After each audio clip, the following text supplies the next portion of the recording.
I keep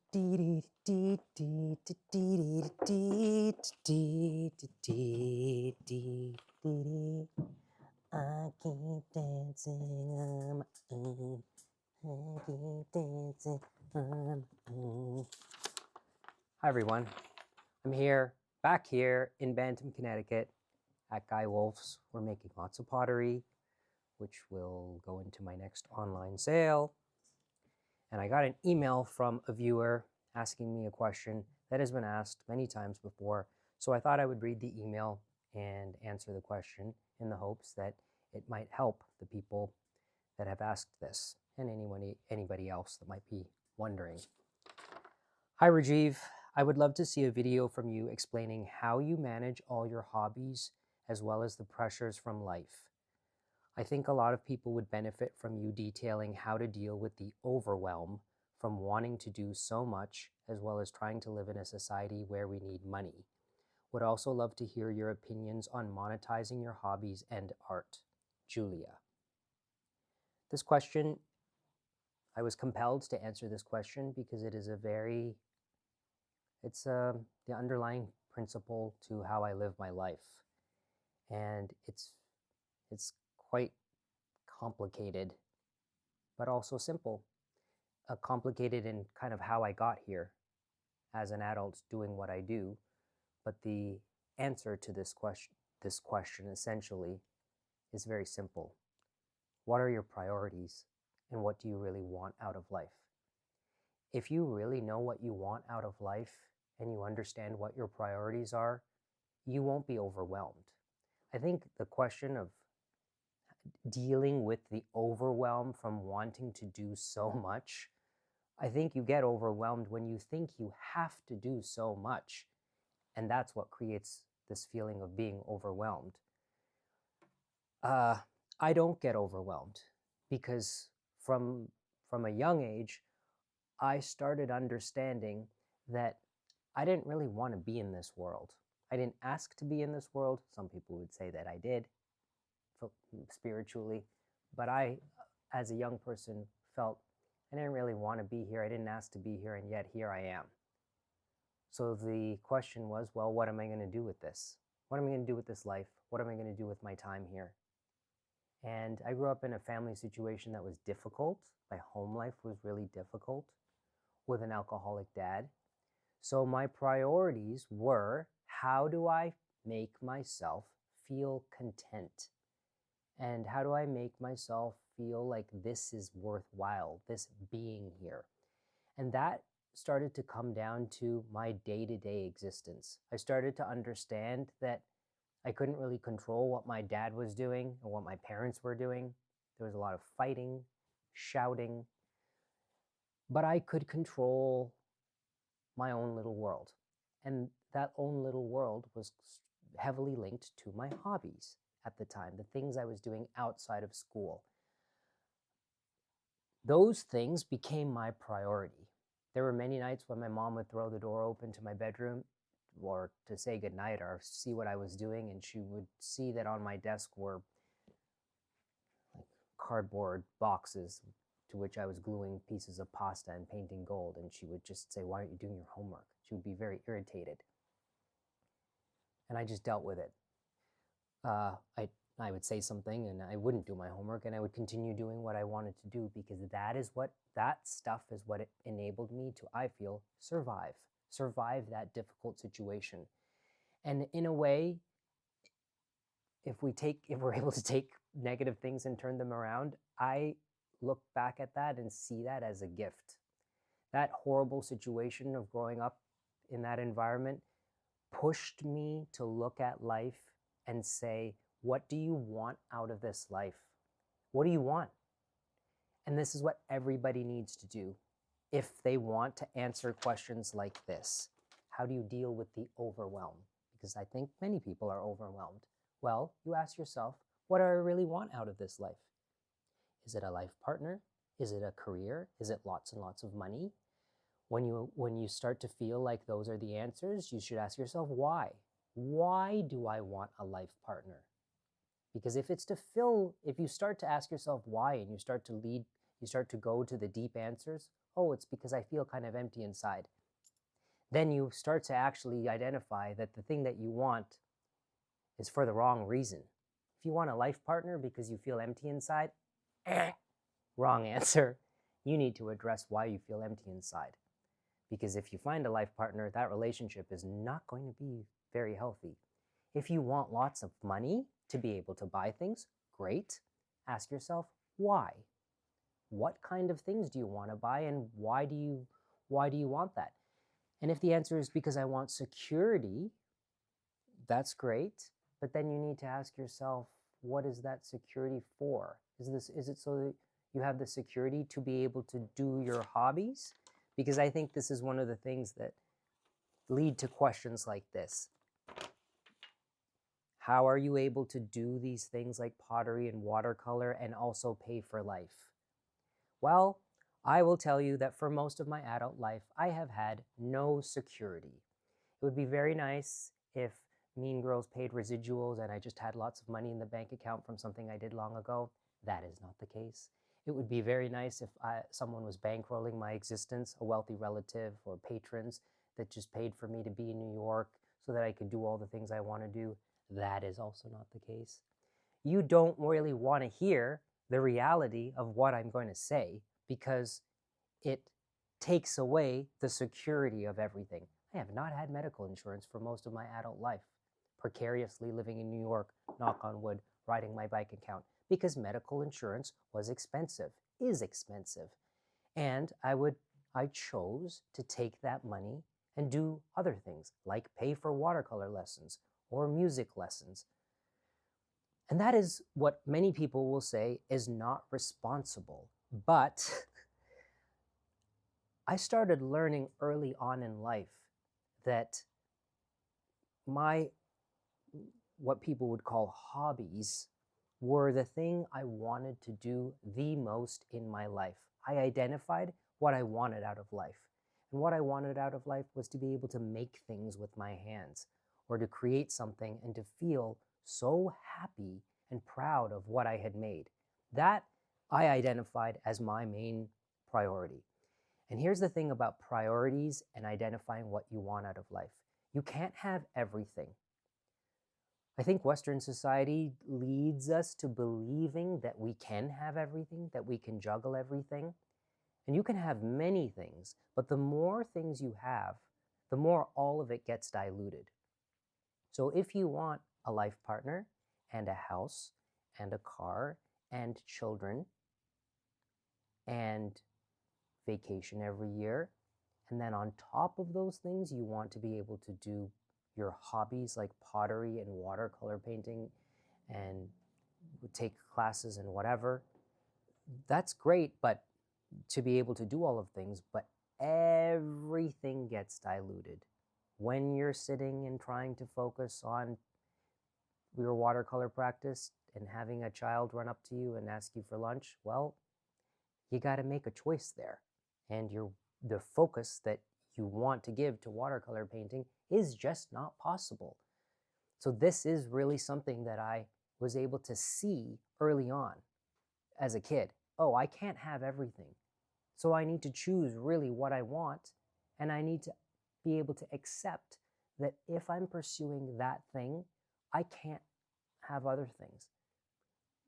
When I was really small and I had to think about getting just really small, 14 years old, 16 years old, and I had to think about working, I really had to ask myself, what is it that I would be willing to do for money that I would kind of enjoy doing? And I found that thing. It was working at Pioneer Village. But Pioneer Village was 2 hours away from where I lived. So every morning that I worked at Pioneer Village, and I worked there for 10 summers, and like 3 months every year for 10 years, I would wake up at 5, get on a bus by 7. It took 2 hours to get to work, so I would be at work by 9, and then 2 hours to get home. The whole day was gone.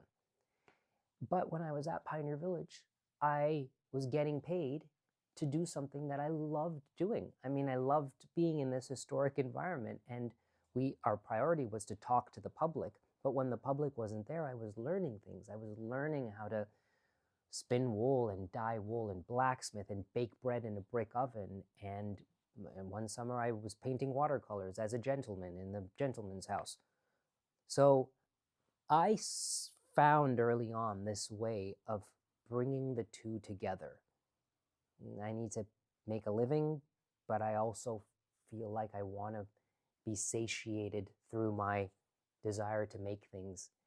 And that Pioneer Village discovery really helped as I started growing up, when I left home and started making the decisions about what I wanted to do with my life.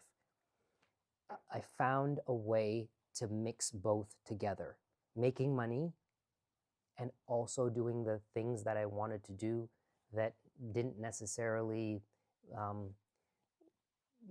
they didn't really contribute to a career, like pottery. I started doing pottery when I was still living at home with my mom. And I started coming here 16 years ago. And the pursuit of something like this is something that was not connected to money at all. So Julia, who sent this question, is actually asking two different questions. She's asking, how do I manage all my hobbies and not be overwhelmed by wanting to do all this stuff? But also, she says, would also love to hear your opinions on monetizing your hobbies and art. That's a different question. Monetizing your hobbies and art, my opinion is don't do it. Do not associate the two together. The moment you start practicing something and learning how to do something, and then start thinking, how can I make money from it? I believe you ruin it, because you need to give yourself the space and free yourself from the pressure of money in order to become really good at the thing you're doing. And if you become really good at the thing you're doing, like if you reach a real high level, the irony is, then at that level, when you sell stuff, there will be people that will look at your stuff, and even if they don't know anything about it, they'll want to buy it. But in order to get there, you can't have this pressure of, I need to make something and sell it to make money. So I came here, I've been coming here for 16 years, and I would say 12 or 14 out of those 16 years was spent just making things without selling them. They were sold in the shop sometimes here, but I wasn't taking what I was making and selling it to make money.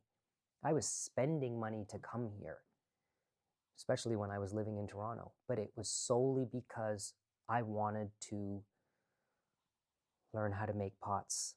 That was my priority. This thing of you can't have everything is something that I'm always reminding myself of, because I'm always, when you set your priorities and when you're asking yourself, what do I want out of life, and you answer those questions, it can change from year to year. So I feel like you do have to keep answering that. I currently do not want a life partner. I don't want to own a house. And as I said, I don't have a lot of security in my life, but I really know what I want. And that is not necessarily what everybody else wants. And this is sort of big picture and small picture. In my apartment's very small. It's not tiny, but it's small. It's what I can afford.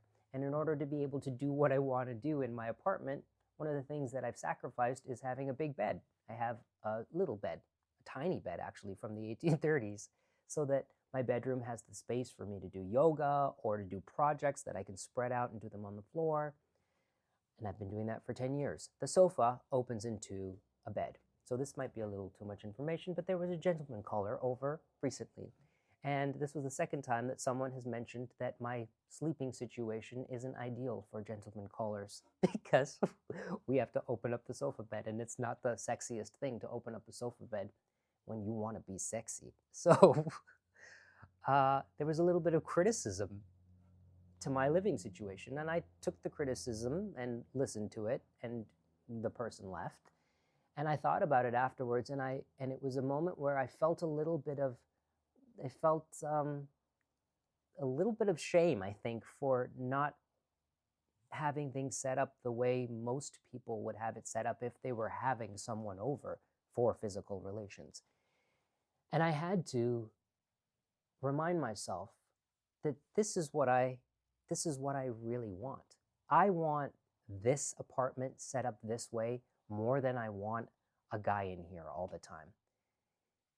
And there was a moment where I really had to actually talk myself through that. Well, what do you really want? Because I was a little taken aback of, wait, is this wrong, the way I've set this up? And it's not nice to feel that way. It's a little uncomfortable to feel like you're not doing the right thing or you're lesser than everybody else in this situation. But when I reassessed and reminded myself, no, this is what you want and this is what you love, and this is the priority, not the guy, then everything changes. So I really am always doing that. And that is what has led to this life that I lead now. These are not hobbies. I mean, they're called hobbies, but there's something very diminutive, I think, about looking at them as hobbies. It implies that they're secondary, that you have your main life and then you have hobbies. And for me, these things are my life. I would not want to be here if I wasn't able to create something and to create it at the level that really is making me inspired. So for me, the most important thing in my life is pursuing these things and becoming very good at them. That is what makes me fulfilled. And I want that more than anything else. So I actually really am able to deal with not being overwhelmed, because I'm constantly choosing. And if it was a matter of not living in my apartment so that I could pursue this stuff, then that is what I would do. And I'm very fortunate that I've been able to figure out how to make it work. But I do know what would go first, so to speak. I would not get a horrible job in New York that I hated in order to pay for the rent just to live there, because it would mean I wouldn't be able to do any of this stuff. I also have friends close to me that we kind of influence each other. My friend Laura, who I've kind of grown up with, realized during COVID, she's always pursued art, but she realized during COVID that she really wanted academic training. Like, she wanted to go to an atelier and learn sort of classical Western painting and drawing. And the biggest challenge was finding the place where she could do that. Then she found the place in Toronto, the Toronto Realist Academy. And she got a 9-to-5 job with security and benefits. And the benefits were a big draw. But after working there for a while, she realized that she didn't have the energy or the time to actually attend these classes at the school and do the work. So she gave up the 9-to-5 job with the security and the benefits, and she went back to serving at a restaurant, being a bartender and being a server, working nights, which allows her, she's currently doing this, to work, but to pay for the expenses of the apartment and going to school. It gives her the time and the headspace to go to school. And it's really difficult, but she has revealed to me that it's fulfilling. And going to the art school and painting and drawing, she does not associate that with making money at all. And she has said that. She has said, people have asked her, like, well, are you going to be able to make money from this? And this is the trap that's set. We want so badly to have everything that we want to love our job, but we also want to be able to make enough money to pay for all of the other things. And really, truly, you really need to stay away from that. Laura, going to art school, she puts aside the notion of ever making money from the painting and drawing. just focus on learning how to paint and draw really well. That is going to take years, years and years and years of time and practice. You don't need the pressure of is this good enough for someone to buy? Because that affects the work.